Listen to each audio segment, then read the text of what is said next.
जब भी हम बड़े फूड ब्रांड्स की बात करते हैं तो सबसे पहले हमारे दिमाग में KFC, मैकडॉनल्ड्स इनके जैसे बड़े इंटरनेशनल नाम आता है। लेकिन क्या आपको पता है भारत में भी एक ऐसी कंपनी है जो कि इन बड़े बड़े ब्रांड्स को कड़ी टक्कर देती है।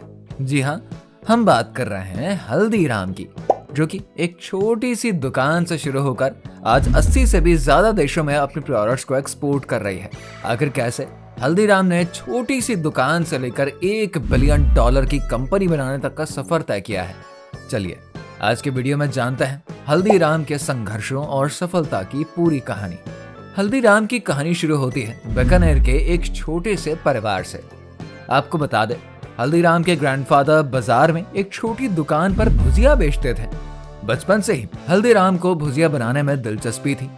सिर्फ 12 साल की उम्र में उन्होंने भुजिया बनाने की कला में महारत हासिल कर ली।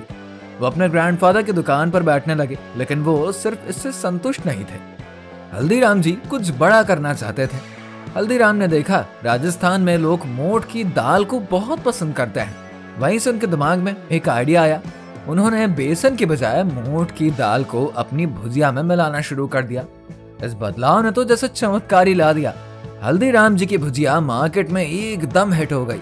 उन्होंने सिर्फ एक स्वाद नहीं बदला, बल्कि लोगों के दिमाग में भुजिया को प्रीमियम बनाने का प्लान भी किया। शायद हल्दीराम को पता था बीकानेर के महाराजा दंगर सिंह का नाम लोगों के दिलों में बसा हुआ है। उन्होंने अपने प्रोडक्ट का नाम दंगर सेव रखा ताकि लोग उसे महाराजा से जोड़कर प्रीमियम माने। उनके इस ब्रिलियंट मूव ने काम कर दिखाया।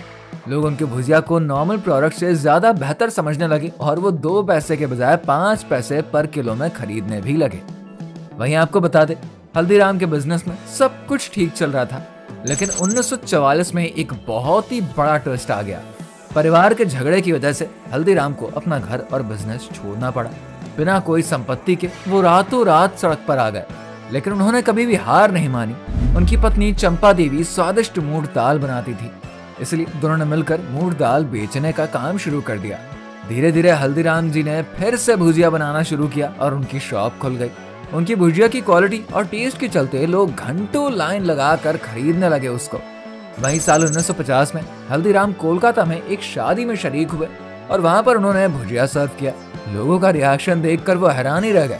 कोलकाता के लोगों ने उनकी भुजिया को इतना पसंद किया कि हल्दीराम ने कोलकाता में अपनी दुकान खोलने का फैसला कर लिया। वहां भी उनकी भुजिया एकदम हिट हो गई और उन्होंने बंगाली मिक्सचर जैसे नए प्रोडक्ट्स को भी लॉन्च कर दिया, जो कि काफी ज्यादा सफल रहे। तभी हल्दीराम के पोते शिव किशन ने साल 1970 में नागपुर में ब्रांच खोलने का फैसला किया। लेकिन आपको बता दें, यहाँ पर शुरुआत आसान नहीं थी।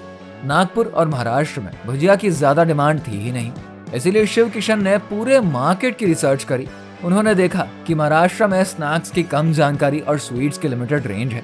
उन्होंने इसे एक अपॉर्चुनिटी के रूप में देख लिया और काजू कतली जैसी मिठाइयां लॉन्च कर दी, जो कि बड़ी हिट साबित हो गई। धीरे धीरे शिव किशन ने समोसा, कचौड़ी और छोले भटूरे जैसे आइटम्स भी मेन्यू में शामिल कर दिए।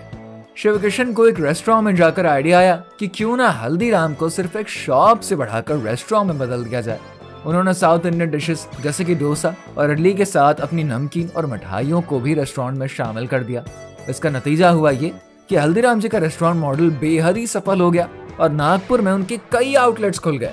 हल्दीराम की सफलता का सबसे बड़ा श्रेय उनके तीसरे और सबसे महत्वपूर्ण किरदार मनोहर लाल अग्रवाल जी को जाता है, जो कि शिव किशन जी के छोटे भाई थे। उन्होंने ब्रांड को नए लेवल पर पहुंचा दिया। 90 के दशक में जब पैकेजिंग का ज्यादा ध्यान नहीं दिया जाता था, तब मनोहर लाल ने प्रीमियम कलरफुल पैकेजिंग शुरू कर दी। इससे ब्रांड की पहचान मजबूत हुई और हल्दीराम के प्रोडक्ट्स को मार्केट में एक ट्रस्टेड प्रोडक्ट के रूप में देखा जाने लगा। उन्होंने बड़े शहरों में आउटलेट्स खोलने के साथ साथ इंटरनेशनल मार्केट्स में भी हल्दीराम को पहुंचा दिया, जिससे कि कंपनी 80 से भी ज्यादा देशों में एक्सपोर्ट करने लगी।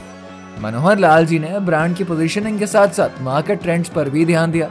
उन्होंने देखा कि इंटरनेशनल मार्केट में पैकेज फूड की मांग बढ़ रही है और हल्दीराम ने भी अपने प्रोडक्ट्स को उसी तरीके से पैकेजिंग और प्रेजेंटेशन के साथ पेश किया है।